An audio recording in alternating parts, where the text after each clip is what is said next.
یہی وجہ ہے کہ پاکستان میں جو ہے وہ یہ کرائسس ہمیں فیس ہر الیکشن کے بعد ہوتا ہے، کبھی زیادہ کبھی کم. تو اس میں تو اس کی تفصیل میں جائے بغیر بات وہ کر رہا ہوں کہ اس وقت ملک کو سیاسی استحکام جو الیکشن کے بعد ملنا چاہیے تھا وہ نہیں ملا. اس کی وجوہات کیا ہیں، اس کی جزویات کیا ہیں، کس نے کیا کیا، کیوں کیا، یہ جو ایک بحث علیحدہ ہے، لمبی بحث ہے، لیکن سیاسی عدم استحکام کی ایک بڑی یا بنیادی وجہ یہ ہے. اچھا رانا صاحب، میاں صاحب کیا ناراض ہیں؟ نہ وہ 23 مارچ کی تقریب میں نظر آئے، پھر انہوں نے جدہ جانا تھا عمرے کے لیے، وہ بھی نہیں گئے، لندن بھی نہیں جا چکے علاج کے لیے. پلان ان کا تھا لیکن اکیلے صرف شہباز شریف اور مریم گئے. دیکھیں، میاں نواز شریف صاحب ناراض تو بالکل نہیں ہیں، لیکن ان کا جو پروگرام تھا یا پارٹی کے ساتھ ہم نے جو ایک ہم نے اپنا پروگرام لانچ کیا تھا، جو ہماری پلاننگ تھی کہ ہم اس طرح سے الیکشن میں جائیں گے، اور ہماری یہ امید تھی، ہماری کوشش تھی، ہماری اسٹرگل تھی کہ ہم اس میں سمپل میجورٹی حاصل کر کے اپنی گورنمنٹ فارم کریں گے جس کو لیڈ میاں نواز شریف کریں گے، اور ہم ان طریقوں پہ یا عمل کرتے ہوئے ملک کو اس معاشی دلدل سے نکالیں گے. یہ الیکشن جب ہو جائے گا تو سیاسی استحکام آ جائے گا. یہ چیزیں جو ہے وہ نہیں ہو سکیں. اس وجہ سے وہ ایک سائڈ پہ یا فکر مند ہونے کی حد تک تو آپ کہہ سکتی ہیں، لیکن مایوسی نہیں ہے. جو فیصلہ عوام نے کیا ہے ہم اس فیصلے کے ساتھ ہیں. اچھا رانا صاحب، ایک طرح سے اگر یہ تاثر لیا جائے کہ پنجاب کی 12 کروڑ عوام کے صوبے کی حکومت آپ کے پاس ہے، وفاق میں آپ کی حکومت ہے، بے شک اپوزیشن بھی آپ کو اس وقت ایک ویک اپوزیشن نظر آتی ہے، بلوچستان حکومت بھی آپ کی فیور میں ہے، آپ کی حکومت بھی سیم پیج والی ہے، تو سر استحکام لانے کے لیے اس سے بہتر حالات اور کیا ہو سکتے ہیں حکومت کے لیے؟ جی، میں نے جس طرح سے پہلے عرض کیا کہ ایک غیر متنازع فری فیئر الیکشن کسی بھی جمہوریت میں سیاسی استحکام کی بنیاد ہے، جو کہ پاکستان میں باوجود کبھی ہم جو ہے وہ ایک اینڈ پہ ہوتے ہیں تو ہمارے مخالف دوسرے اینڈ پہ ہوتے ہیں، کبھی وہ ایک اینڈ پہ ہوتے ہیں اور ہم دوسرے اینڈ پہ ہوتے ہیں. یہی سلسلہ جو ہے وہ پچھلے 3 الیکشن بلکہ 4 سے تو میں دیکھ رہا ہوں، اور اس سے پیچھے اگر آپ ہسٹری میں جائیں تو وہ بھی حالات کو اتنے زیادہ مختلف نہیں ہیں. اچھا رانا صاحب، 6 ججز کا جو خط ہے اور سپریم کورٹ کا جو از خود نوٹس ہے، اس کے بعد کہا یہ جا رہا ہے، خبریں آ رہی ہیں کہ کیا میاں نواز شریف اس کیس میں فریق بننے جا رہے ہیں؟ کچھ ایسا ارادہ وہ رکھتے ہیں؟ اس قسم کی کوئی بات ابھی پارٹی لیول پہ ڈسکس نہیں ہوئی، اور اس میں پارٹی جو فیصلہ کرے گی اس کے مطابق میاں نواز شریف صاحب ضرور اس کے اوپر عمل کریں گے. لیکن میں ذاتی رائے اس بارے میں دے سکتا ہوں کیونکہ پارٹی نے ابھی اس بارے میں کوئی فیصلہ نہیں کیا کہ میاں نواز شریف کو قطعاً اس خط میں جو ہے وہ فریق نہیں بننا چاہیے. بالکل صحیح.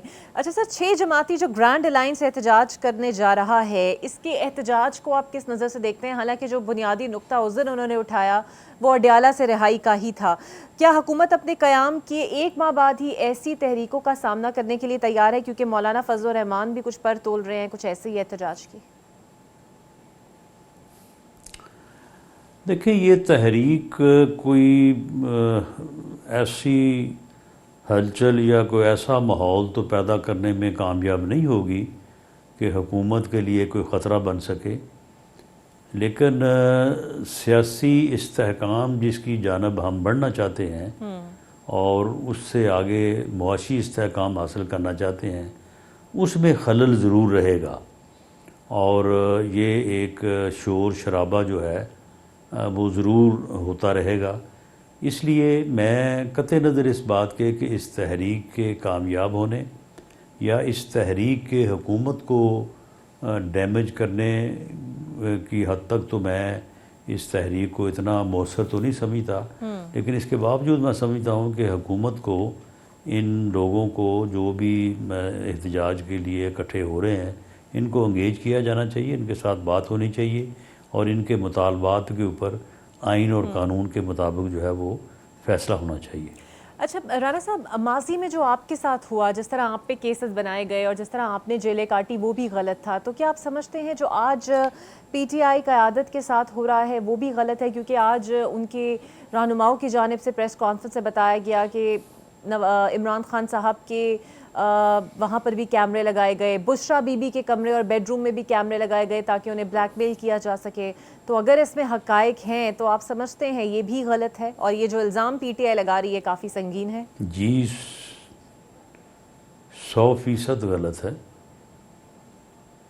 کوئی قانون، کوئی آئین آپ کو اس بات کی اجازت نہیں دیتا کہ کسی بھی قیدی کو یا حوالاتی کو جو جیل میں ہے اس کو جو ہے وہ اذیت دی جائے، اور اس کی جو ضروریات زندگی انسان کی جو بھی ہوتی ہیں، کھانا ہے، میڈیسن ہے، سونا ہے، تو یہ ان چیزوں میں جو ہے وہ ایسا پہلو اختیار کیا جائے کہ اس میں جو ہے وہ اذیت ہو، یا یہ بات کہ آپ کہہ رہی ہیں کہ کیمرے لگائے گئے ہیں، یہ قطعاً جو ہے وہ قانون اس کی اجازت نہیں دیتا۔ اگر ایسا اس وقت کیا گیا تو وہ بھی بڑا غلط تھا، اور آج اگر ہو رہا ہے تو وہ بھی درست نہیں ہے، غلط ہے۔ بالکل صحیح۔ اچھا، فواد چودھری صاحب نے آج بات کرتے ہوئے کہا ہے کہ ڈائیلاگ کی بات اگر ہوتی ہے تو جس کے ساتھ ڈائیلاگ کرنا ہے وہ جیل کے اندر ہے، تو جب تک اس کو جیل سے باہر نہیں لائیں گے تو ڈائیلاگ نہیں ہو سکتا۔ تو کیا ڈائیلاگ کے لیے سر ان کو باہر لانا ضروری ہوگا؟ دیکھیں، فواد چودھری صاحب کی یہ بات میں مانتا ہوں کہ ڈائیلاگ جو ہے یہ ہونا چاہیے، لیکن اس بات سے میں اتفاق نہیں کرتا کہ جیل میں ڈائیلاگ نہیں ہو سکتا۔ جیلوں میں ڈائیلاگ ہوتے رہے ہیں، بلکہ ہوتے ہی وہیں پہ ہیں۔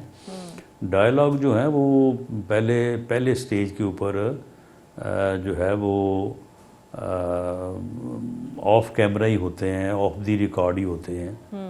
تو اس لیے اگر اب مجھے نہیں پتا کہ ڈائیلاگ کوئی کر رہا ہے یا نہیں کر رہا، لیکن اگر ڈائیلاگ ہونے ہوں تو اس میں جیل کبھی حائل نہیں ہوتی۔ تو آپ سمجھتے ہیں کہ اب پی ٹی آئی ایسی جماعت ہے جس کا ایک عوام میں امیج بھی موجود ہے، بانی پی ٹی آئی کی ایسی سحر انگیز شخصیت ہے جس کے سحر میں عوام مبتلا ہے بقول فواد چودھری صاحب، تو ان کے ساتھ ڈائیلاگ کرنا ضروری ہے تاکہ جو سسٹم ہے وہ کسی بھی طرح چل سکے اور جو محاذ آئی ہے وہ کم ہو سکے؟ دیکھیں، ان کے شہر میں تو عوام نہیں ہے، بلکہ ان کا جو فتنہ ہے، جو انہوں نے ہیجانی کیفیت لوگوں میں پیدا کی ہے، جو کہ زیادہ تر جھوٹ پہ مبنی ہے، اس کا ضرور کو تھوڑا بہت اثر ہے۔ تو اس سے قطع نظر جب ان کی نمائندگی پارلیمنٹ میں ہے تو پارلیمنٹ میں جتنی بھی جماعتیں موجود ہیں ان سبھی کی لیڈرشپ کو انگیج کیا جانا چاہیے، اور ان کے ساتھ ڈائیلاگ بات جو ہے وہ ہونی چاہیے، کیونکہ سیاست تو نام ہی اسی کا ہے۔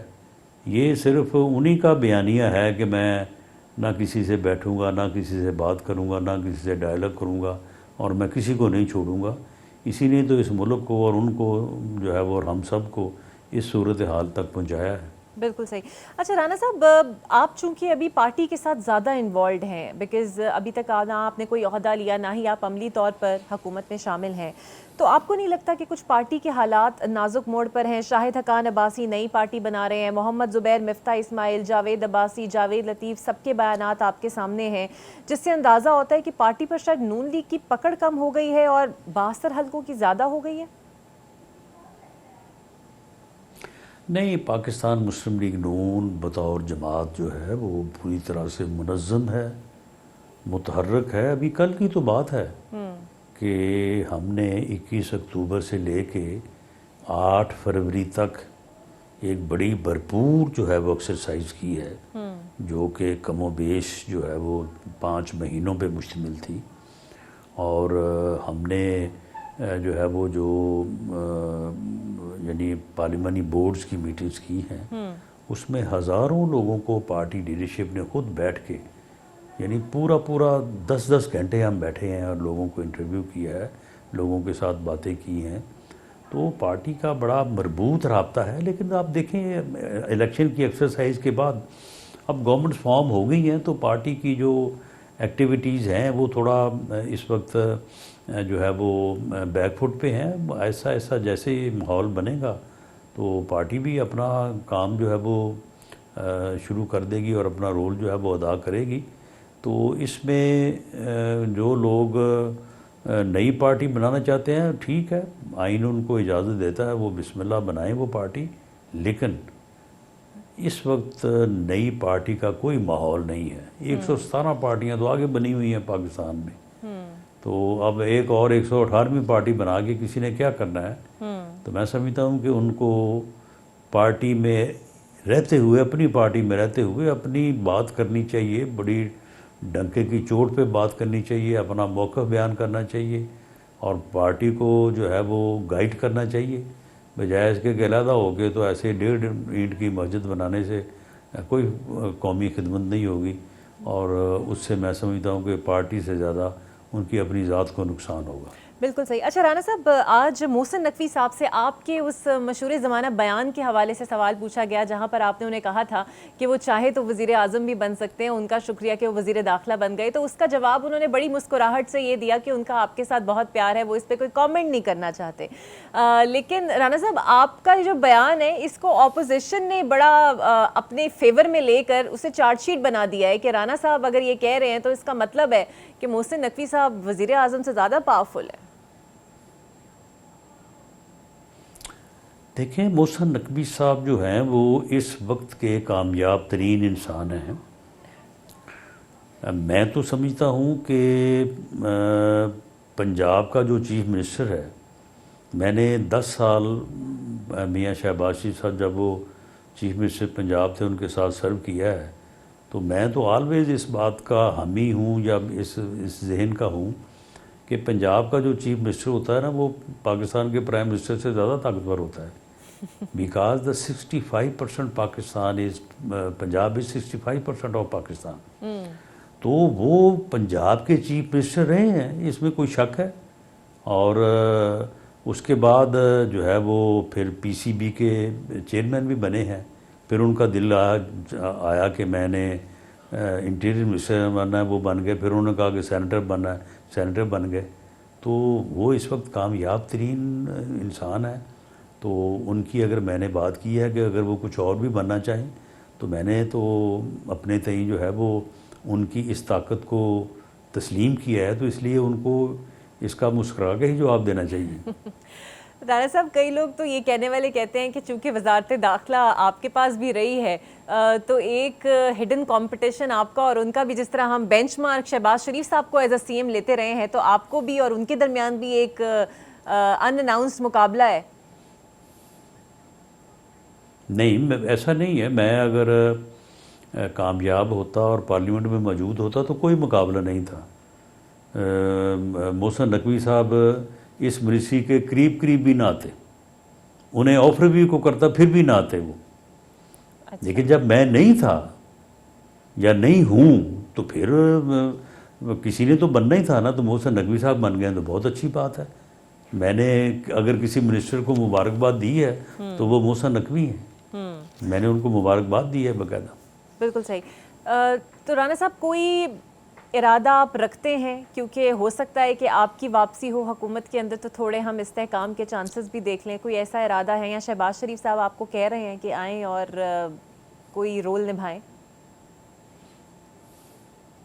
یہ فیصلہ پارٹی لیڈر نے کرنا ہے, وہ جو فیصلہ کریں گے اس کا تو میں پابند ہوں گا.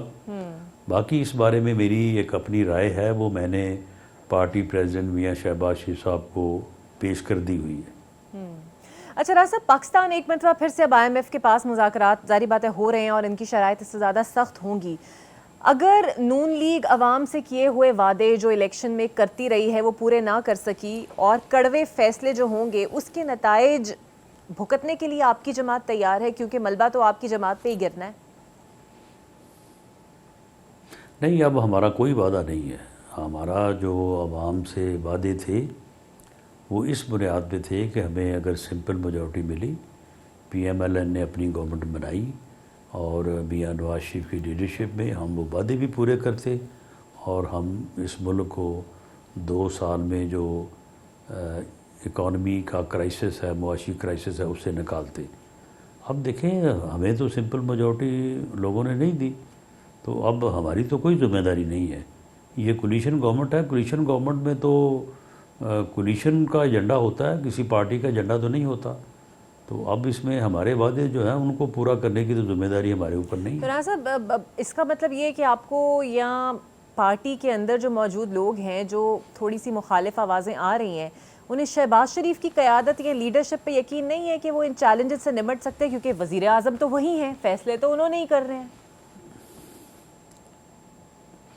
جی دیکھیں، ہم جو ہے وہ ان کی قیادت پہ، ان کی کیپیسٹی، صلاحیت پہ پورا یقین رکھتے ہیں، اور ہی از سو کمپیٹنٹ کہ وہ کولیشن گورنمنٹ کو کامیابی سے چلا بھی سکتے ہیں، مطلوبہ نتائج حاصل کرنے کی اہلیت بھی رکھتے ہیں۔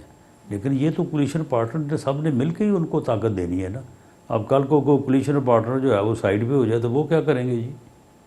تو اس لیے کولیشن گورنمنٹ جو ہے وہ تو کولیشن گورنمنٹ ہی ہے، سب مل کے چلیں گے تو مطلوبہ نتائج حاصل ہوں گے۔ اگر مل کے نہیں چلیں گے، آگے پیچھے ہوں گے، تو وہ مطلوبہ نتائج حاصل نہیں ہوں گے، اور سبھی ذمہ دار ہوں گے۔ اس کا یہ نہیں ہے کہ ہم اکیلے ذمہ دار ہوں گے، لیکن رانا صاحب یہ ذمہ داری پیپلز پارٹی پہ نہ پڑے، اسی لیے تو وہ کابینہ کا حصہ نہیں بن رہی۔ تو پھر اگر آپ یہ کہہ رہے ہیں تو آپ کی پارٹی بھی بلیم نہیں لے گی، پیپلز پارٹی ویسے ہی کابینہ کا حصہ نہیں ہے، تو پھر سر ذمہ داری کیا ہوا میں تو کسی کے پاس نہیں جائے گی نا؟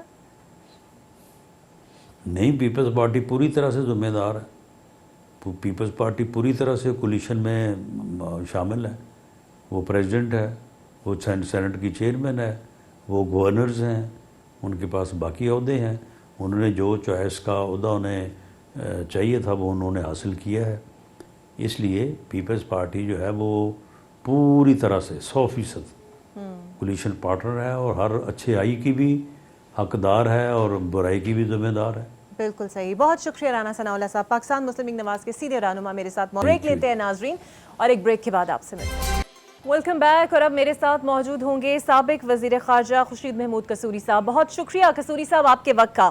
سر، ایران اور اسرائیل کی جو کشیدگی ہے، اور ایران نے جو حملہ کیا ہے، بظاہر تو مسلم ممالک نے اس کی مذمت ہی کی ہے، لیکن جو مسلمان موجود ہیں وہ اس کو انتہائی بری نظر سے دیکھتے ہوئے نظر نہیں آتے۔ آپ سر اس پر کیا کہیں گے کہ یہ جو حملہ ہوا ہے اور اسرائیل کی جو بربریت غزہ کے مسلمانوں پر ہوئی ہے، اس کا سر امپیکٹ کیا آئے گا؟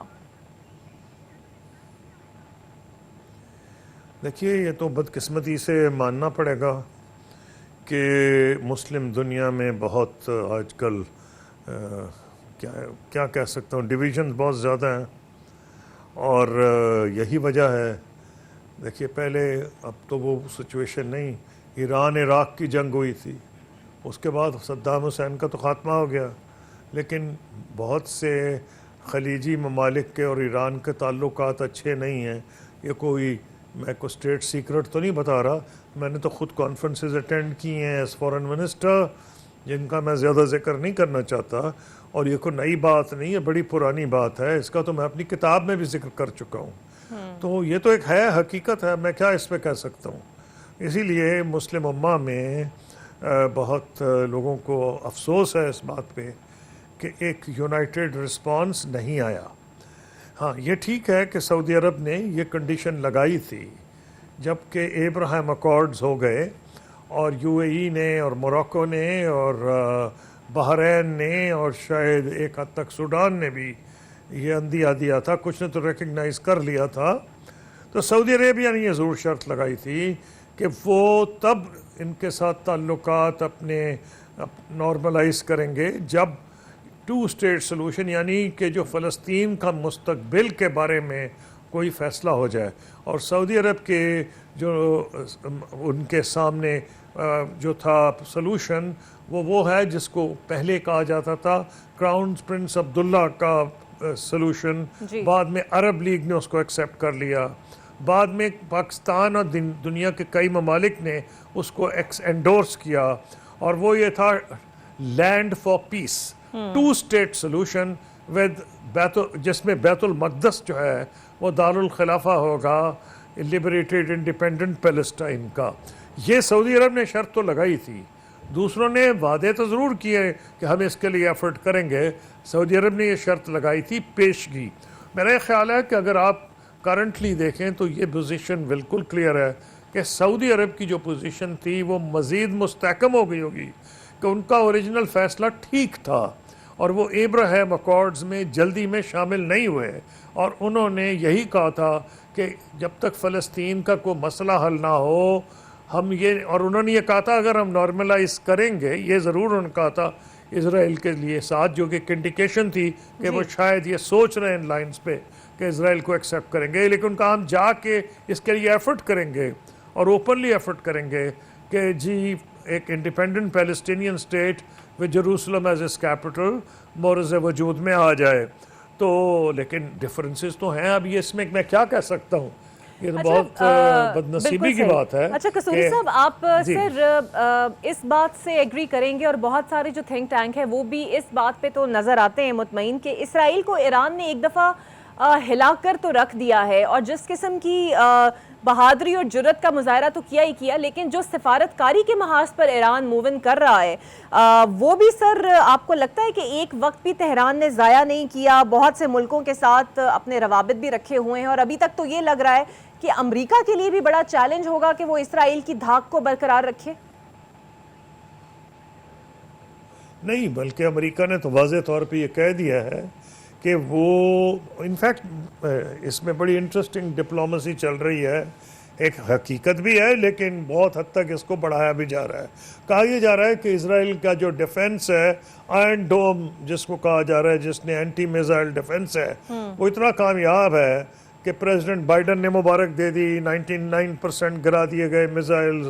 آج میں ٹامس فریڈمن کا آرٹیکل پڑھ رہا تھا نیو یارک ٹائمز سے، حالانکہ بڑے جچے تلے الفاظ میں بات کرتے ہیں اور وہ خود نیتن یاہو کے حق میں بھی نہیں، لیکن آج انہوں نے اتنی تعریفوں کے پل باندھ دیے ہیں، اسرائیل نے یہ کمال کر دیا، وہ کمال کر دیا، ویسٹ کی ٹیکنالوجی نے، لیکن باٹم لائن یہی تھی جو پریزیڈنٹ بائیڈن کی تھی کہ بھائی آپ کی وکٹری ہو گئی ہے، بس کریں، اب آپ کو آئندہ کچھ کرنے کی ضرورت نہیں۔ یہ دوسری بات ہے کہ نیتن یاہو کیا کریں گے، وہ اگر آپ سوال پوچھیں گی تو میں جواب دوں گا، لیکن اس حد تک تو امریکہ ہو یا وہاں کے لکھنے والے ہوں، بالکل کلیئرلی وہ ایران کو پیغام اسرائیل کو پیغام دے رہے ہیں کہ آگے کرنے کی کچھ ضرورت نہیں۔ اب سیکورٹی کونسل میں بھی یہ کہا گیا ہے کہ جناب ہو گیا جو ہو گیا، اب جو دونوں پاورز جو ہیں ان کو ریسٹرینٹ دکھانے کی ضرورت ہے۔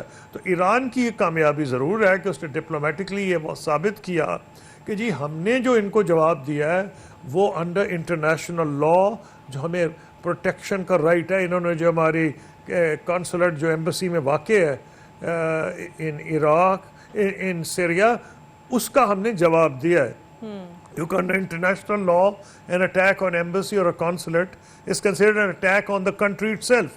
تو اس کا انہوں نے بڑا لیگلی انٹرنیشنل لاء میں جواز دیا ہے، ساتھ انہوں نے ایک ریڈ لائن کراس کر دی ہے، جو مرضی دعوے کرتا پڑے امریکہ اور اسرائیل کہ 99% گرا دیے ہیں اور یہ کیا وہ کیا ہے، وہ یہ کیا ہے کہ ریڈ لائن یہ کراس کیا ہے کہ 1973 وار کے بعد، اور یس جو اسکڈ میزائلز کے اٹیک ہوئے تھے صدام حسین کی طرف سے جب انویژن کویت کی ہوئی ہے، کبھی کسی کی ہمت نہیں ہوئی کہ اسرائیل کے اوپر حملہ کرے ڈائریکٹلی۔ یہ ٹھیک ہے جو نان اسٹیٹ ایکٹرز ہیں، خواہ وہ حزب اللہ ہو، ہوتی ہوں، یا کچھ ایسی تنظیمیں ہوں جو پرو ایران ہیں ان سیریا اینڈ ان عراق، ان کے ساتھ حملے ہوتے رہے ہیں، لیکن کسی نیشن اسٹیٹ کا یہ پہلا حملہ ہے۔ وہ 73 وار اور اسکڈ میزائلز کے جو ایک لمیٹڈ اٹیک تھا صدام حسین کی طرف سے، اس کے بعد یہ پہلا ہے۔ تو ریڈ لائن یہ ہے کہ انہوں نے ثابت کیا ہے کہ بھائی ابھی ٹھیک ہے، اور ساتھ کہا ہے اگر آپ نے ہم پہ حملہ کیا تو ہم اس کا زیادہ مضبوط جواب دیں گے۔ اچھا اب کہنے کو تو وہ کہہ رہے ہیں کہ 99% ٹھیک ہے، بالکل صحیح سر۔ ایران اب بظاہر اب یہ تو واشگاف الفاظ میں کہہ چکا ہے کہ ہماری طرف سے معاملہ ختم ہے۔ امپورٹنٹ چیز اس میں یہ آ رہی ہے جی سر، ایران کہہ چکا ہے کہ اس رد عمل کے بعد ہماری طرف سے تو معاملہ ختم ہے، تو نیتن یاہو یا اسرائیل کی طرف سے کوئی جواب آپ ایکسپیکٹ کر رہے ہیں، دیں گے وہ؟ کامن سینس کی یہ ڈیمانڈ ہے اور ویسٹ کی یہ ڈیمانڈ، وہ خود کہہ رہے ہیں کہ اس کا جواب نہیں آنا چاہیے،